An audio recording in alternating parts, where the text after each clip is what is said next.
Okay, let's play the blues.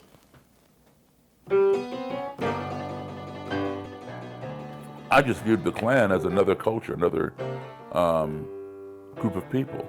You'd researched them though, so Yeah. did you ever have any sort of hesitation? No, I did not. None. No, I mean they're human beings. They're human beings with a different outlook. It's an outlook with which I do not agree. My parents were U.S. Foreign Service, so I grew up as an American Embassy brat. Combined, I've been in a total of 53 different countries around the world on 6 continents. And I've been exposed to many, many religions, colors, ethnicities, traditions, whatever. And all of that has helped shape who I've become. There is a quote, that's one of my favorite quotes.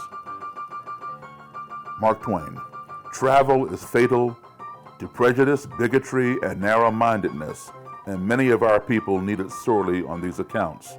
Broad, wholesome, charitable views of men and things cannot be acquired by vegetating in one little corner of the earth all one's lifetime." That says it all right there. You know, that travel is what exposed me to many different things. I don't go in armed with a physical weapon or anything like that, but I'm armed with my wit and my knowledge. And oftentimes, I know as much, if not more, about the Klan and their ideology than they do. So even when they don't like me, they respect me because of my knowledge of their organization.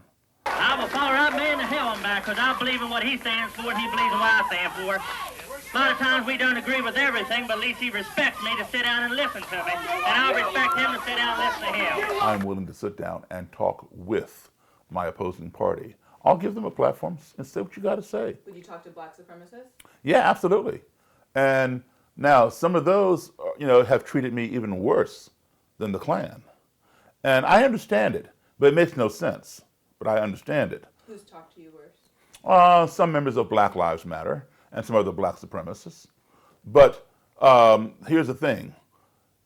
A Klansman will hate a white person more than a black person if that white person is involved with a black person. Like say if a white woman has a black husband or a black boyfriend or a white man is dating some black girl or married to one, the Klan will treat that person worse than they'll treat the black person, because that person is a race traitor, is a sellout. You have betrayed your race. You have defiled your race. You are white, and here's what you've done. All right? Black supremacists feel the same way. Black supremacists feel the same way. So I've been attacked for that. I've been called an Uncle Tom, an Uncle Ruckus, an Oreo, all kinds of different names. So how do you do that? How do you befriend members of the Klan?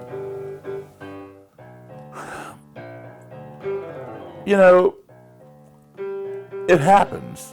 It's not that I'm going out trying to convert people. That's not my mission. Yes, they're converted, but that happened on their own. I was the influence upon them, yes. Okay, but I didn't come to them and say, listen, you're wrong and you need to get out of the Klan and give me your robe and hood. It doesn't work that way. That's not what I seek to do. You build this relationship upon commonalities.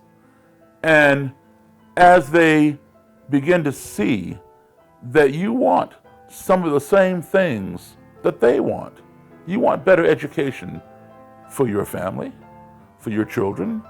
You want to get drugs off the street. You want a reduction in crime. They want the same thing.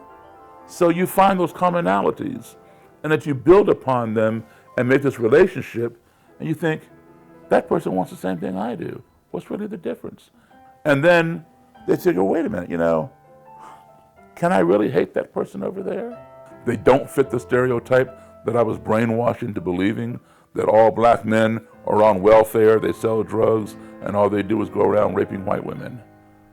And then they begin to question their own beliefs. And slowly they begin shedding that ideology. And with shedding that ideology comes the shedding of the robes and hoods.